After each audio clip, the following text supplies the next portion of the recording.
সকলোকে প্ৰীতি আৰু সম্ভাষণ জনাইছো উচ্চতৰ মাধ্যমিক দ্বিতীয় বৰ্ষৰ চূড়ান্ত পৰীক্ষাৰ বাবে ইংৰাজী বিষয়ৰ মডেল কুৱেশ্যন পেপাৰ 2 আজি তোমালোকৰ মাজত লৈ আহিছো ইতিমধ্যে মডেল কুৱেশ্যন পেপাৰ 1 দিয়া হৈছে মডেল কুৱেশ্যন পেপাৰ 1 আৰু 2 ৰ মাজত যথেষ্ট সম্পৰ্ক আছে তোমালোকে দুইটা মডেল কুৱেশ্যন পেপাৰই ভালকৈ চাবা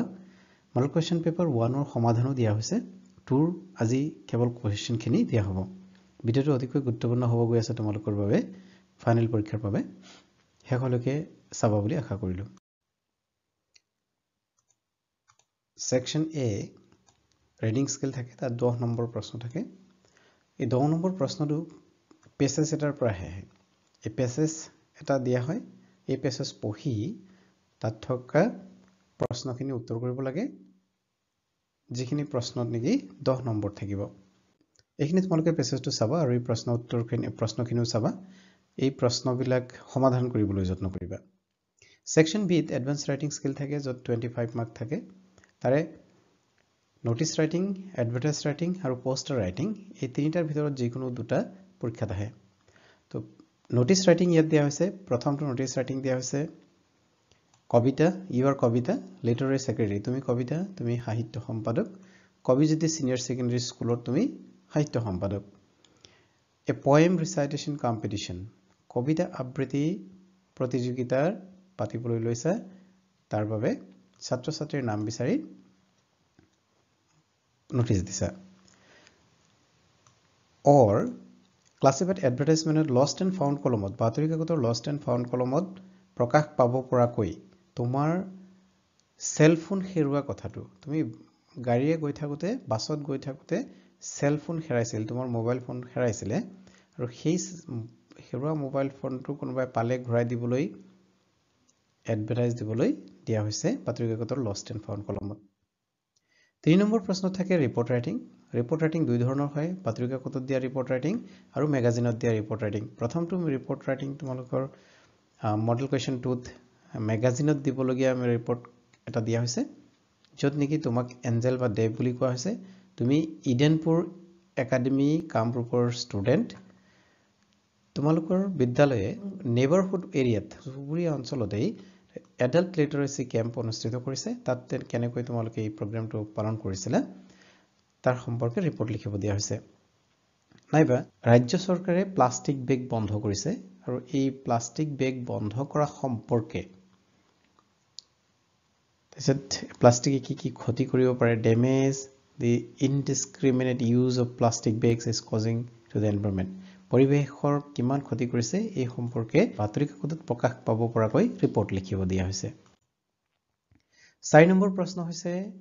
এপ্লিকেশন বা লেটাৰ ৰাইটিং সো প্ৰথমটো জব এপ্লিকেশন দিয়া হৈছে তুমি KLLP স্কুলৰ এসিস্টেন্ট টিচাৰৰ বাবে এপ্লাই কৰিবলৈ প্ৰশ্ন দিয়া হৈছে তুমি প্ৰিয়া বা প্ৰীতম লখিমপুৰৰ মেনেজিং কমিটিৰ প্ৰেসিডেন্টলৈ এই এপ্লিকেশন লিখিব লাগিব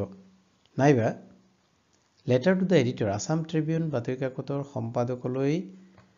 সঘন লোড শেডিং সম্পৰ্কে বাতৰি প্ৰকাশ কৰিবলৈ চিঠি লিখিবলৈ দিয়া হৈছে সেকশন সি গ্ৰামাৰ থাকিব 20 মাৰ্কৰ তাত প্ৰথমটো নেৰেশন আহিব নেৰেশন দুটা কৰিব লাগে 2 নম্বৰকে থাকে 4 থাকিব টোটাল আৰু আজিকালি 4টা মান অপচন থাকে এই 4টা অপচনৰ ভিতৰত যিকোনো দুটা নেৰেশন কৰিলে হ'ল why change যিকোনো 3টা কৰিব লাগে 6টা অপচন থাকে এই 6টাৰ ভিতৰত যিকোনো 3টা উত্তৰ কৰিব লাগে ভয়েস খিনি খুব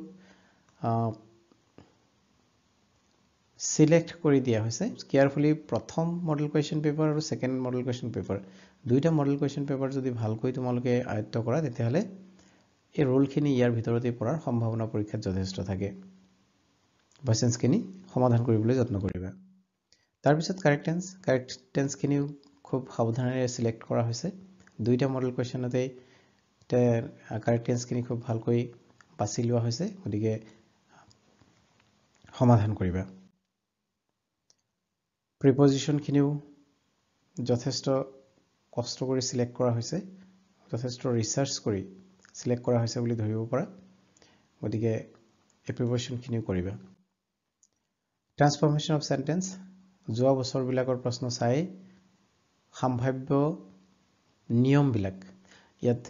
এই বাক্যটো থকা ডিফাৰেন্স শব্দটোৰ এই ডিফাৰেন্সৰ এডজেক্টিভ ব্যৱহাৰ কৰি বাক্যত পুনৰ লিখিব দিয়া হৈছে কম্পাউণ্ড কৰিব দিয়া হৈছে সুপাৰলেটিভ কৰিব দিয়া হৈছে এই বাক্যটো সিম্পল কৰিব দিয়া হৈছে টেক কোৱেশ্চন এটা কৰিব দিয়া হৈছে পৰীক্ষাত আজিকালি মাজতে টেক কোৱেশ্চন আহিছিল সো ইয়াত নেগেটিভ কৰিব দিয়া হৈছে উইদাউট চেঞ্জিং দা মিনিং আৰু কম্পাৰেটিভ ডিগ্ৰী লৈ পৰিৱৰ্তন কৰিবলৈ দিয়া হৈছে সেকশন ডিত টেক্সট বুক থাকে তাত 45 মাৰ্ক থাকিব প্ৰথমে কবিতাৰ প্যাৰাগ্ৰাফ দিয়া হয় দুটা কবিতাৰ প্যাৰাগ্ৰাফ দিয়া হয় তাৰে যিকোনো এটা লিখিব লাগে যোৱা বছৰ যেহেতু ৰোড সাইড ষ্টেণ্ড আৰু থিং অফ বিউটি নামৰ কবিতাৰ পৰা কবিতাৰ প্যাৰাগ্ৰাফ আহিছিল সেইকাৰণে এইবাৰ মাই মাদাৰ এট 66 আৰু কিপিং কোৱাইট নামৰ কবিতাৰ পৰা দিয়া হৈছে প্ৰশ্নখিনিও ভালকৈ মনোযোগেৰে চাবা সমাধান কৰি থবা 11 নম্বৰ প্ৰশ্ন তোমালোকে জানা যে কবিতাৰ 30-40 ৱৰ্ডৰ ভিতৰত লিখিবলগীয়া শৰ্ট কোৱেশ্চন আহে যিকোনো তিনিটা প্ৰশ্ন উত্তৰ কৰিব লাগে 6টা অপচন থাকে এইখিনিও খুব সাৱধানেৰে সিলেক্ট কৰা হৈছে তোমালোকৰ পৰীক্ষাৰ বাবে গুৰুত্বপূৰ্ণ 12 নম্বৰ প্ৰশ্নত ফ্লেমিংগো নামৰ কিতাপখনৰ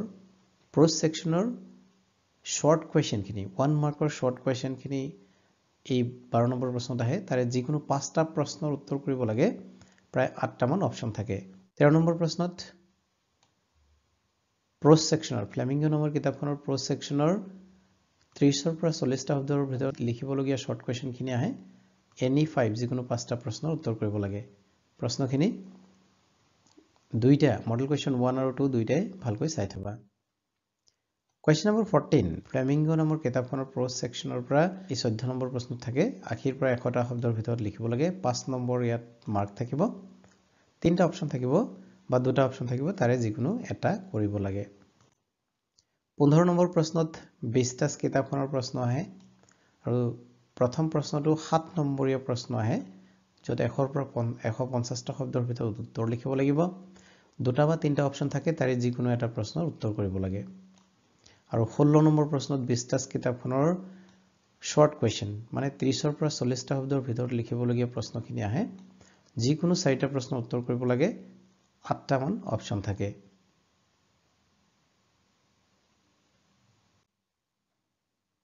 এইখিনি তোমালোকে চাই লবা সমাধান কৰি থবা